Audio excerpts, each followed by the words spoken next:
I wanted to take a minute and go over some of the information that I've collected as far as data at Georgia Connections Academy goes for the 8th grade CRCT scores for math and English language arts. I'm going to be comparing these scores to the state scores as well as Chatham County, Lawrence County, and Cobb County school systems. It's an important thing to understand is that our students at Georgia Connections Academy are spread across the whole entire state. We have students everywhere. We are a charter virtual public school. So I thought it would be a good idea to compare our scores to several different school systems around the state. So here is the information that I found out.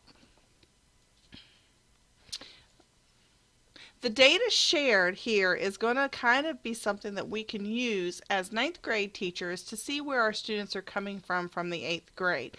My goal is to use this information in order to help us develop an action plan that will help us improve student success for students entering the ninth grade and as they move through high school.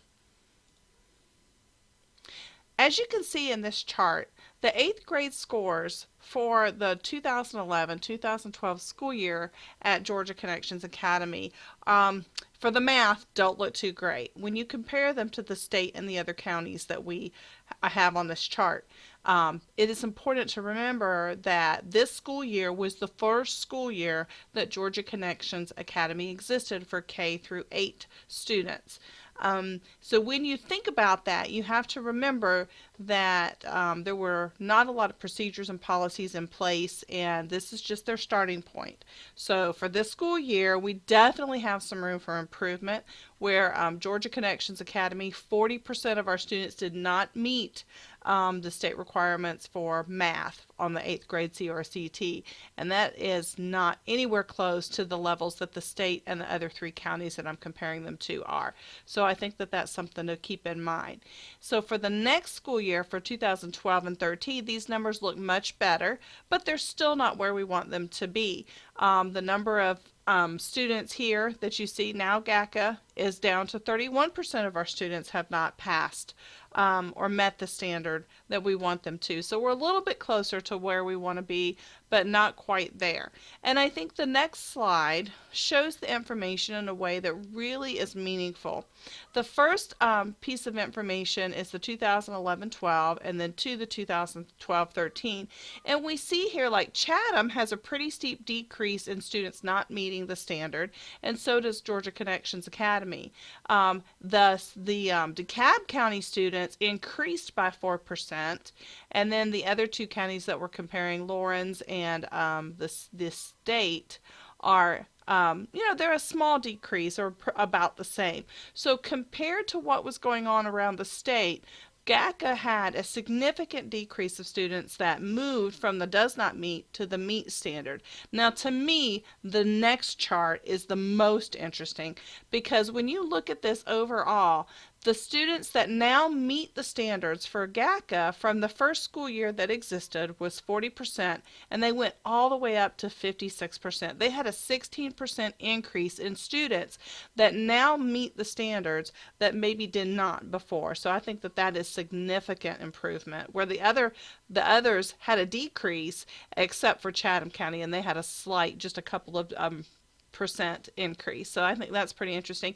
And then the same thing in the exceeds category. There were some increases across the board, but GACA had a significant of a 10% increase of students that were exceeding the math standards. So I think that if you keep in mind that definitely have room for improvement here, but we made some great strides and we helped our students move in that first year, and hopefully this spring we'll see significant improvements again, and that will give us even more data to compare of what is going on and how we can help our students move forward in the next school year. All right, so the next thing I want to look at is the GACA, the Georgia Connections Academy 8th grade ELA or English Language Arts test.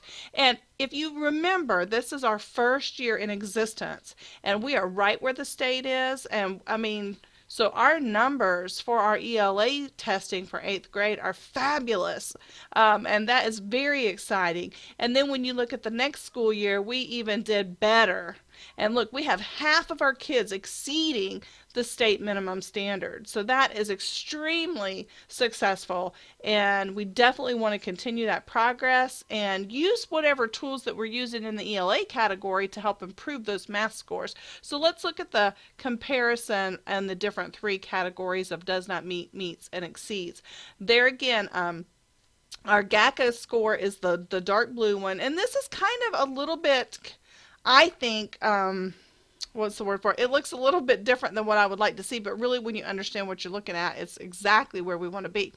The does not meet decreased drastically, 4%, which it looks pretty steep, but when you look at all of the other school systems that we're comparing, they either stayed the same, like Chatham County stayed the same, and all of the other one that does not meet increased, and ours decreased down to 3%. So only 3% of our students did not meet the 8th grade ELA standard, which is fabulous. And then our meets, it decreased, but when you look at how many students now exceed, so right here it seems like we had a huge decrease in the students that meet the standard. And the reason for that is it's not because they went down to doesn't meet, it's because they bumped up to exceeds. We went from 34% of students exceeds to 50% in one school year. So that is significant, and it shows great strides to help the students meet the goals and be the best students that they can be. So that was really an exciting improvement to see. Okay, so what does that all kind of together tell us? What that kind of gives us is there's strengths and weaknesses here. We definitely have some ELA strengths in our 8th grade curriculum and in our 8th grade teaching strategies, and net 97% of the students in a year 2 school are meeting or exceeding the goals in ELA for 8th grade. That is something that should definitely be celebrated. The weakness here is that the CRT scores in math are not where we want them to be. We definitely have some room for improvement here. We've improved, but we want to continue that trend. We want to steepen that trend so we can get more of our students meeting those goals for their math EOCTs, CRCTs for the 8th grade, and then when they move to 9th grade for those CRCTs. So that's something that we definitely can work on and will work on. So what do we do with that data? What I want us to think about is how can we use the things that we're doing well in the ELA category to help improve those math strategies, and what is it that the students can use, and those study skills that they can use from English language arts perspective to improve their math scores. So, and the other thing is to kind of think about is how, what can we do to engage our students in meaningful learning strategies and meaningful learning activities that will encourage them to see that success in their math class and in their math work. I think we can do it.